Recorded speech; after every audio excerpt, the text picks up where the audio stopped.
Well, good morning, everybody. It's an absolute pleasure to be given the opportunity to come and talk to you this morning, and I'd like to thank the event organisers for putting on such a wonderful event.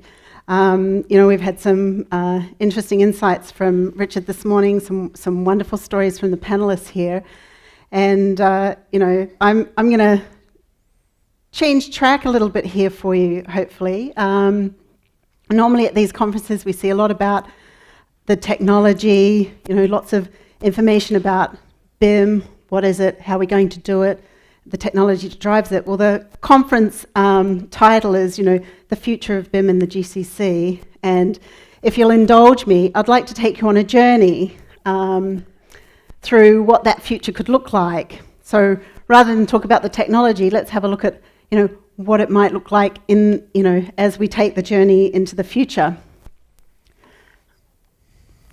So I'm going to start my presentation with taking you on that journey.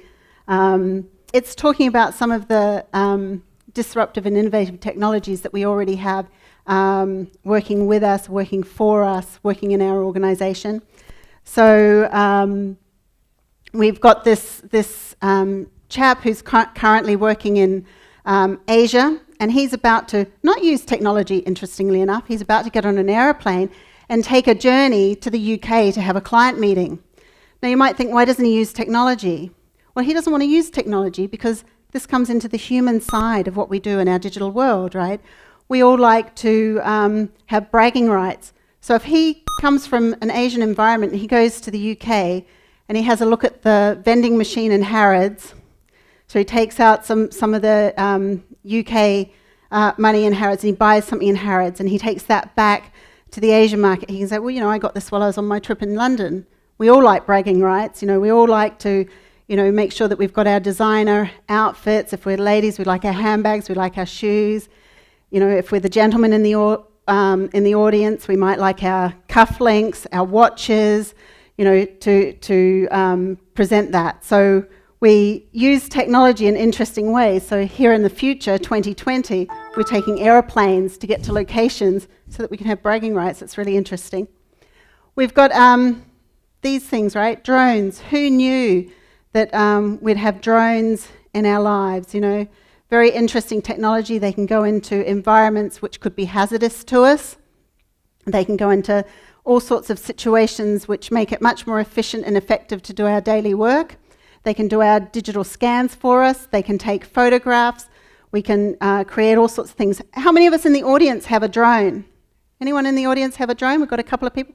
Hopefully you've all got licenses to fly them. It's a bit of a topic at the moment, and hopefully you're not flying them anywhere near the airport. Or maybe, I don't know.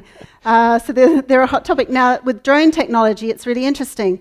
We've got drones now that, if you come from what we call down under, we come from New Zealand, they deliver pizzas with drones. They've now got drone technology that they're working on to enable you to actually, a person, to fly in a drone to get to where you want to go. Wouldn't that be really cool? Who wouldn't want one of those? There's all this, really interesting technologies out there. We're using surveying information. So taking point clouds, we know that that's a very large amount of data that gets provided. With those point clouds, we actually talk about it being 4D. So if anyone knows about point clouds, we're not just talking about the X, Y's and Z's anymore. We add colour to it, so it's photoreal. They're very dense clouds. We're talking about really large data sets. How do we manage that data is an interesting topic, and some of the panellists up here talked about big data sets and how do we manage it, having it in structured formats. We've got scanning, so 3D laser scanning. We've got being able to compare what's actually happening in our environment with digital applications. So being able to compare surveys with what's actually happening. We've got augmented reality. This is really interesting and exciting development. We've got these devices that we have these days, smartphones. In the old days we used to have smart people and dumb phones. You used to pick it up and talk to somebody on the other end. These days we've got smartphones and smart people. We've still got smart people, right? You knew I was going to say that, right? So we've got asset management that's now starting to come through, and we've had some interesting questions from some of the delegates about how we're going to manage the asset on existing buildings. Well, that's an area that's starting to come to the forefront now. We've been talking about BIM when it comes to the construction side of things and the design side of things. We've been doing it for a while.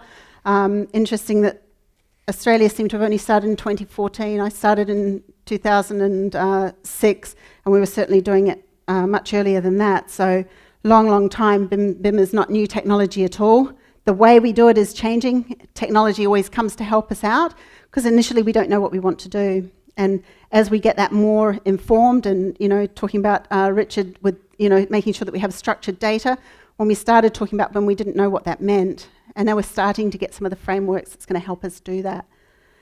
So communication, wearables, smart devices, they're coming more and more to the forefront. That's a really strange technology to have. I've seen all sorts of things when it comes to wearables. There's lots of us that have smart watches, that monitor some of our heartbeats or how many steps that we're doing. Imagine if that was tied into your health provider or that sort of information, where if you're feeling sick, that can be instantly sent to your health provider and they can monitor that for you. Or if you're in an emergency situation, that some sort of health response can be sent to you. Maybe an ambulance needs to be called. Imagine if your device could do that. I've also seen smart devices where people are actually these days inserting, I don't know if anyone, any of the delegates have heard about people actually putting microchips in that control their finances, that open doors and things in a domestic situation. And I've got a microchip in my cat. Is that the same? I don't know. Maybe he can open his door. I don't know. Seems very strange to me, but technology is an interesting thing. Where is it going to be? Where is it going to go? Looking at distributed working environments. We used to work in a single office, with our colleagues around us. Now we're working in a global environment. We're working with colleagues, certainly in an organisation as large as Atkins. We're a global organisation, so it gives us the opportunity to not only work with our colleagues and our people that are in our local office, but we get to work with people who are in international locations. And we start working with this culture of, we talk about things being quicker and faster, working in 24/7. I mean, we have a different weekend to what some of the other parts of the globe has. So we can take those advantages of time shifts and time zone shifts, different working environments, means that we can get those jobs done faster. Technology will come and help us out with that. Collaborative approaches, most of our offices have smart technology, so we're actually using this technology in our daily working environment within our organisation. So some of this is not even future technology, some of this is technology that's actually happening today. So communication.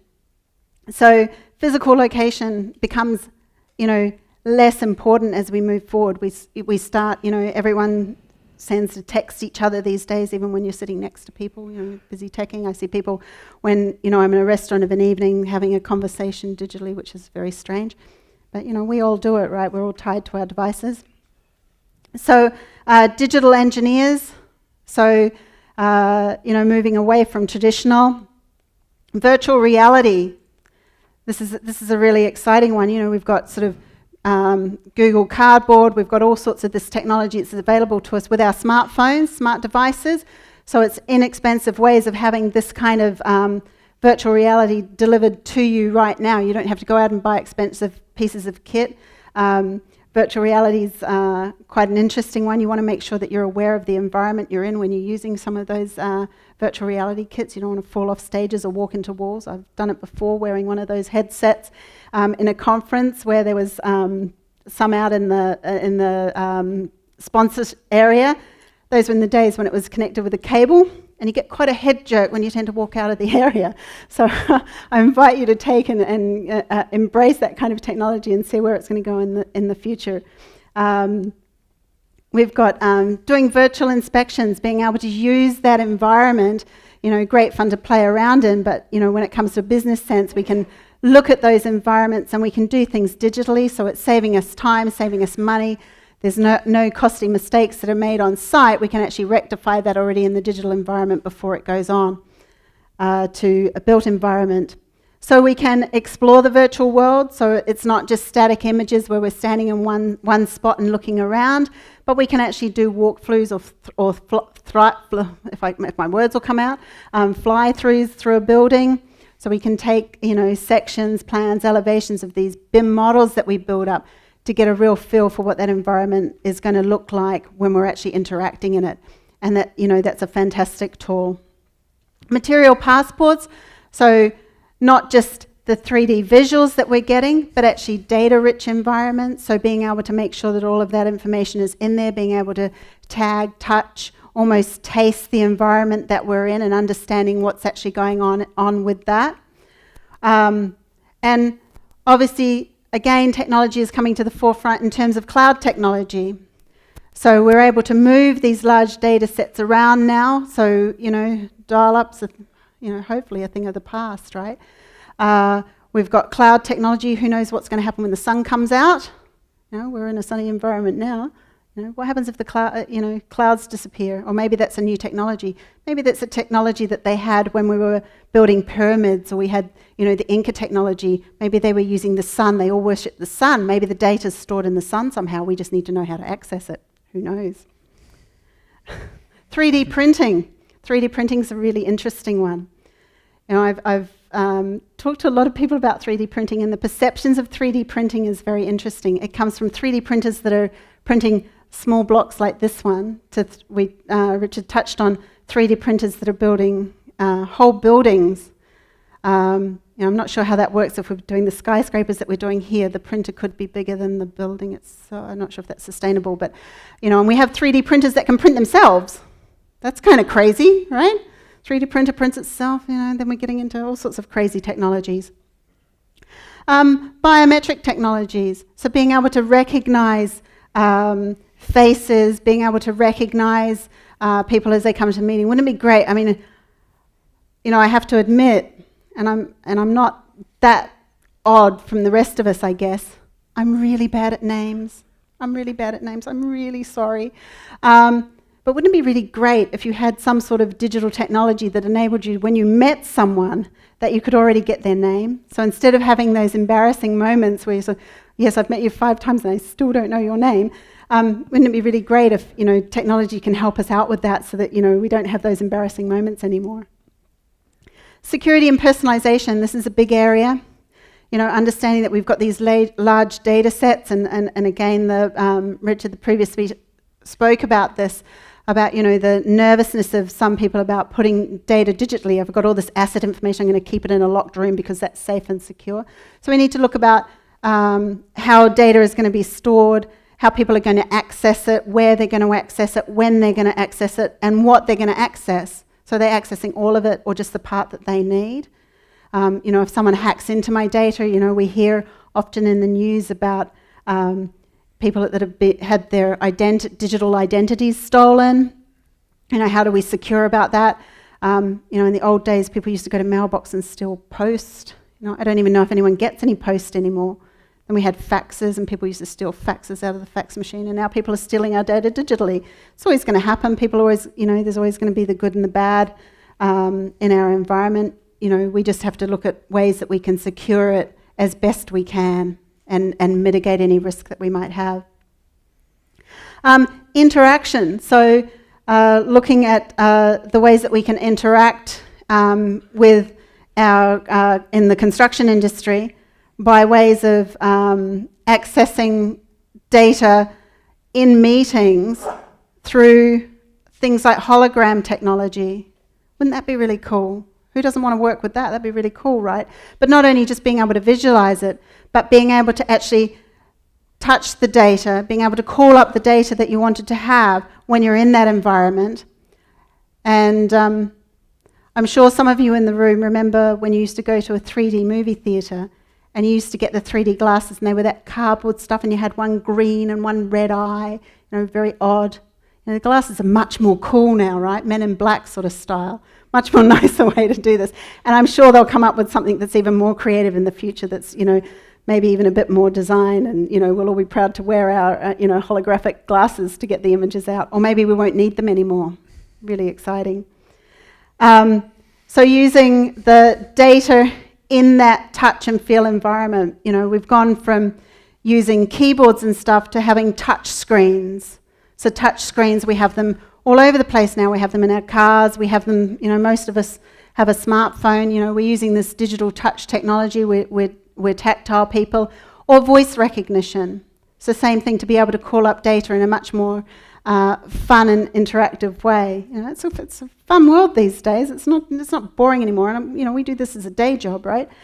So modular manufacturing. This is an interesting one.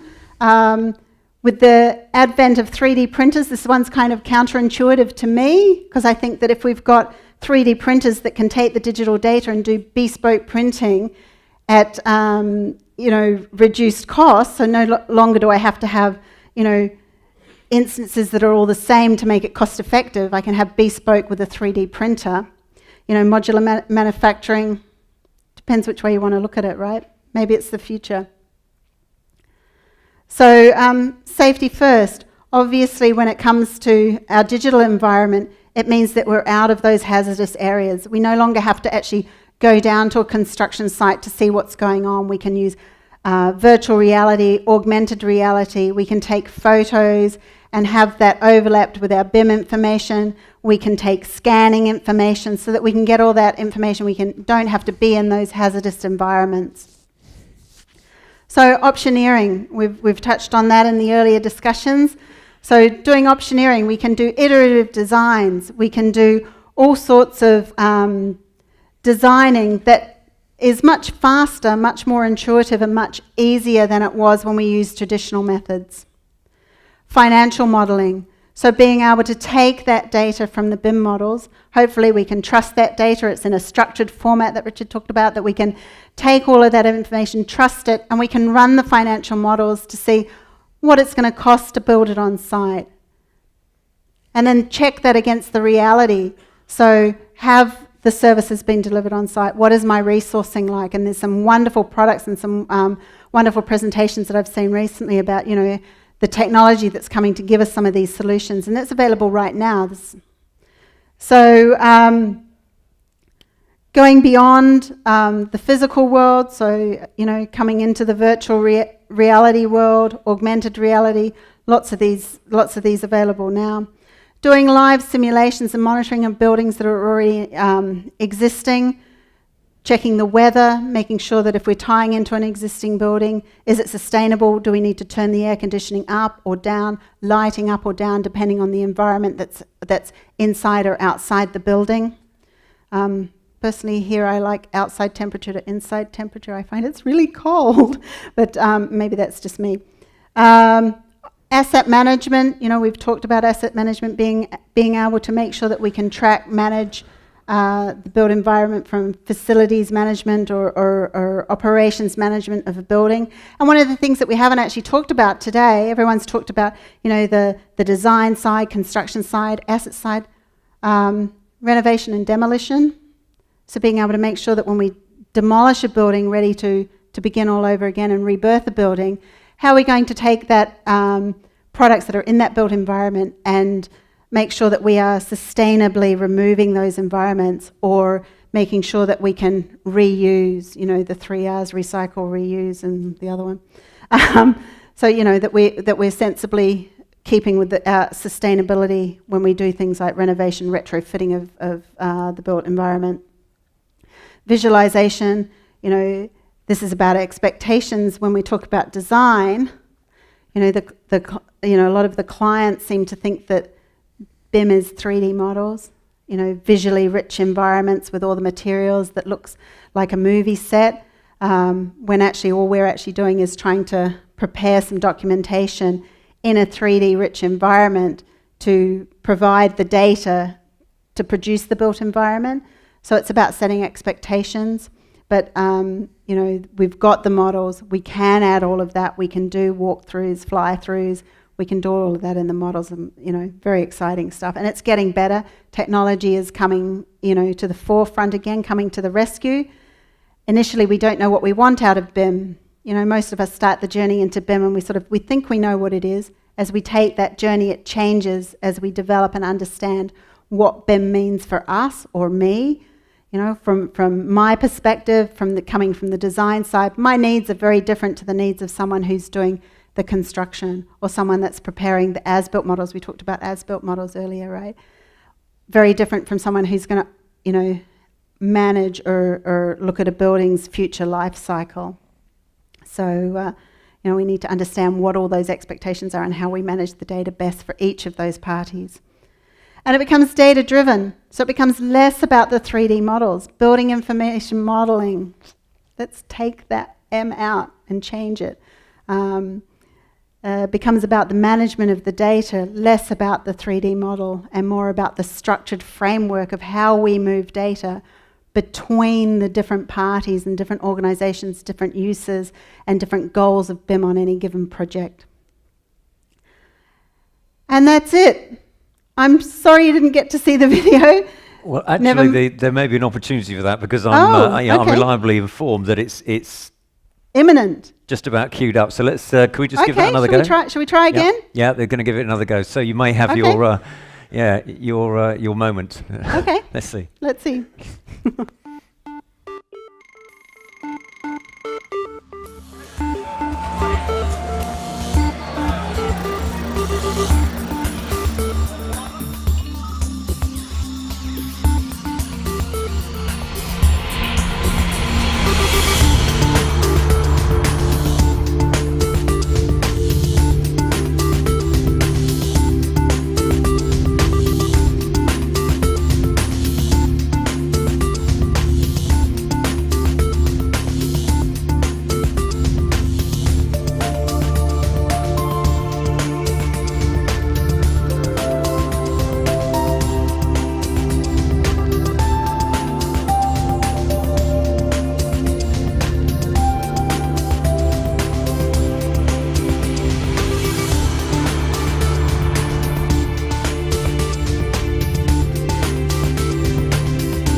So welcome to the future. You're already here.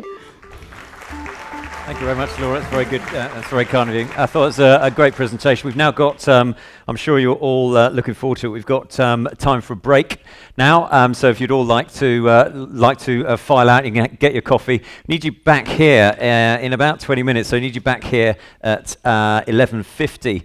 And we have then the panel session, which is the future of BIM, which is actually the subject of this this whole session. So make sure you're there for this. So a quick 20 minutes, please, and then straight back in here and back into your seats. Laura, thank you very much.